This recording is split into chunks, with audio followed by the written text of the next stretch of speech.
Welcome to Mr. Holloway's keyboard shortcuts and other useful tricks. Today we're going to talk about keyboard shortcuts and why they're important, and I'm also going to throw in some other useful tricks that you can use that are going to make you a lot more efficient on a computer. And I'm going to make you wonder, why haven't I been using these all the time? So let's get started, and class is now in session.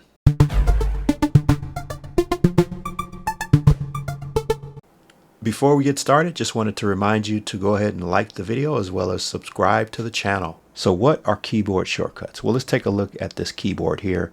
It's just a portion of the keyboard, but it kind of shows you some of the most often used parts of the keyboard when it comes to keyboard shortcuts. Here you have the Control button, you have the Shift, you have the Function, and this is the Windows button, and you have an Alt, and you can use these in some combination with other letters to perform operations. So let's look at some of the most common ones. Here you have on the Windows side, you have Control C, Control V, Control X, so on and so forth, and on the Mac side you have CMD, which is the Command button, plus C. So it's the equivalent of Command C would be the equivalent of Control C. So if you're on a Mac, you'd be performing these operations as opposed to using the Control button. Okay, so let's take a look and let's just dive right into how you use these keyboard shortcuts. Okay, today I'm using Google Slides just to demonstrate, but keyboard shortcuts are pretty much available in most programs. So I'm going to just grab a shape here, and the first one I want to show you is Control C. Okay, so that means that I'm going to hold down the Control button and C simultaneously. That's going to copy onto the clipboard. The clipboard is just a reserved memory that stores whatever you copy. So I've copied this onto the clipboard. Now I'm going to do a Control V, and that's simple enough. Now let me show you the inefficient way to do it. Some people will go up to the edit menu. They will select Control or copy, and then they'll come back up and they'll do Control V. It's done. You can do it, but it's not the most efficient way. So I'm going to go ahead and delete that.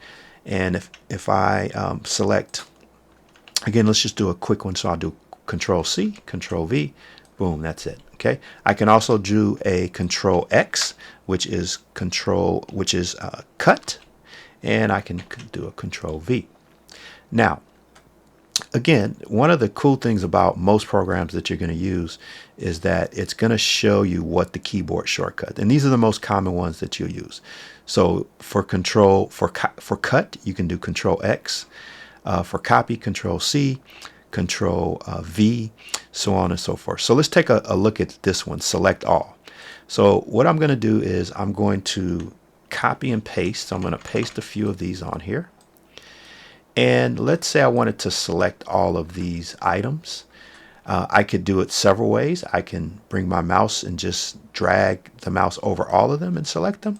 I can go up to the edit menu and I could do select all. Or as you would have guessed by now, you can do Control A, which selects all of them. It's very useful, and I'll show you a little bit more of how that can be a lot more efficient. But again, in this case, you can select all. Let's talk about Control D.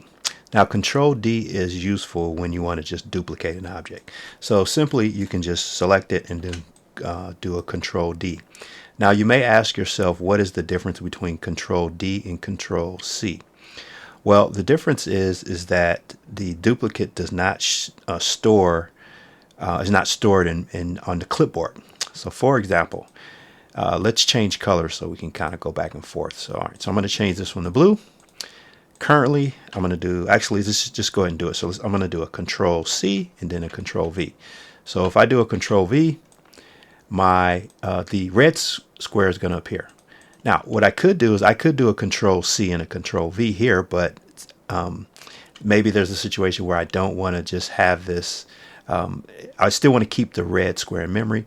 So what I can do is just do a Control D, and if I do a Control V, this red square is still in memory. That is Control D. Now, it's just one quick caveat about Control D, and you need to be careful when you're working in Google.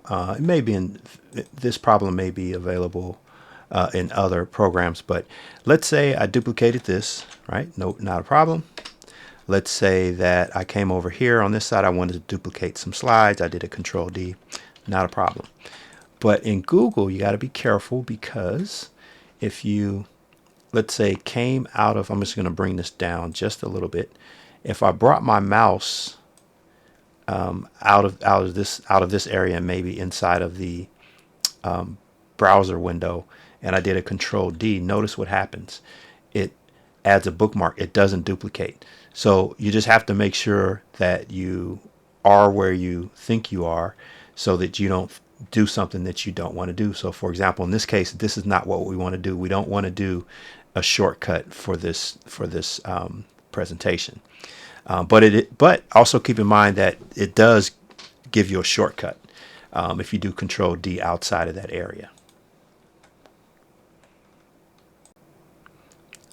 Okay, next up is Control Z and Control Y. So let's talk about that. Again, if you come up to the menu here, the edit menu, you will see Control Z and Control Y. They're pretty straightforward. So let's say I did a Control D.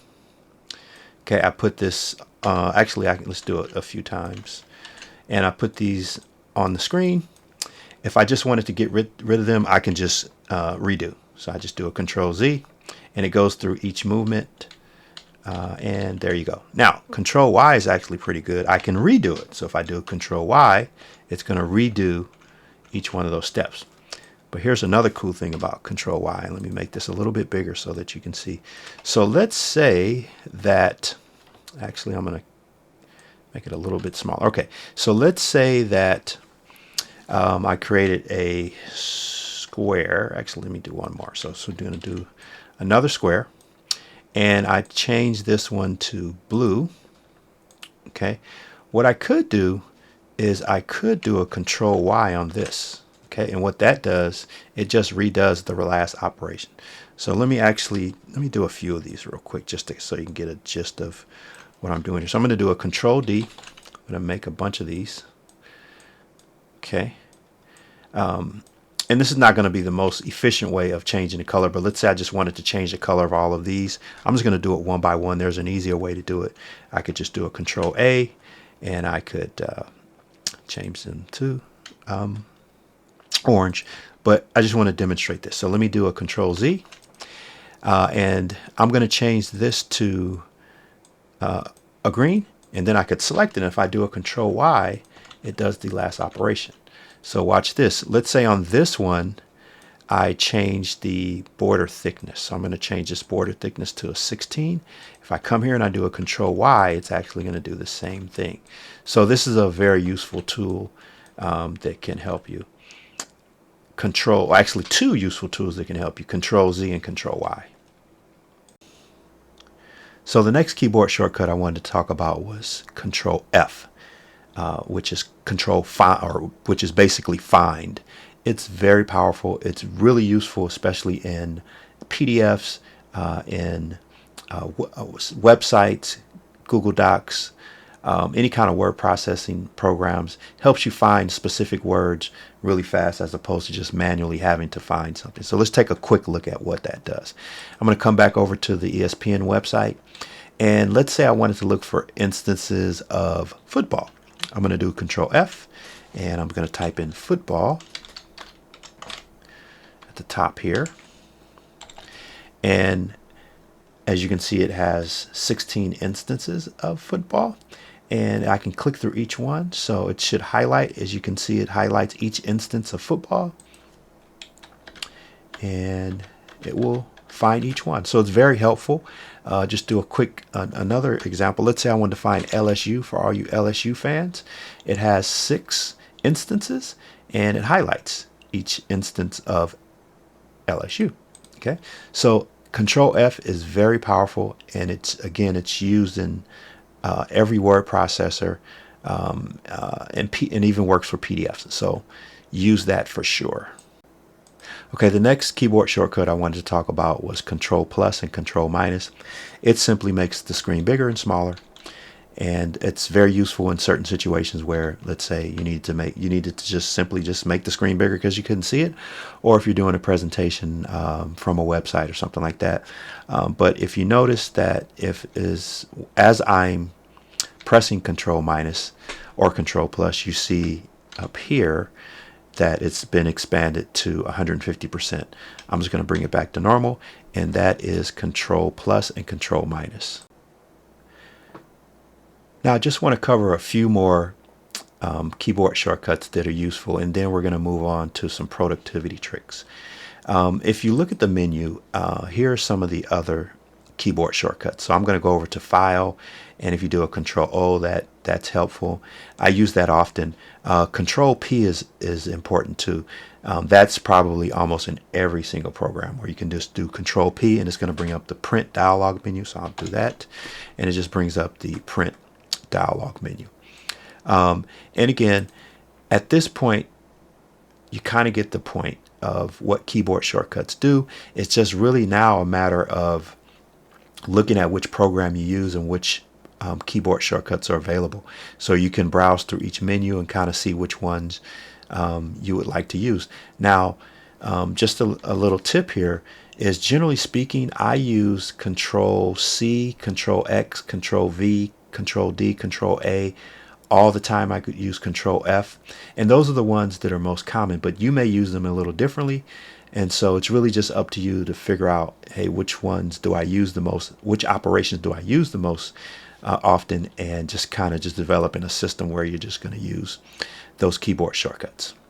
All right, now let's move on to some other productivity tools. Hey, I wanted to expand on the last section. I mentioned that there were programs that use keyboard shortcuts, and I just wanted to show you a few of them. This is Blender, and Blender's used for 3D rendering, 3D, all kinds of 3D projects. What it does is really not important, but I just wanted to really show you some of the keyboard shortcuts that people use in this program. And again, this makes your workflow a lot faster. So again, something like Alt-C does the convert mesh.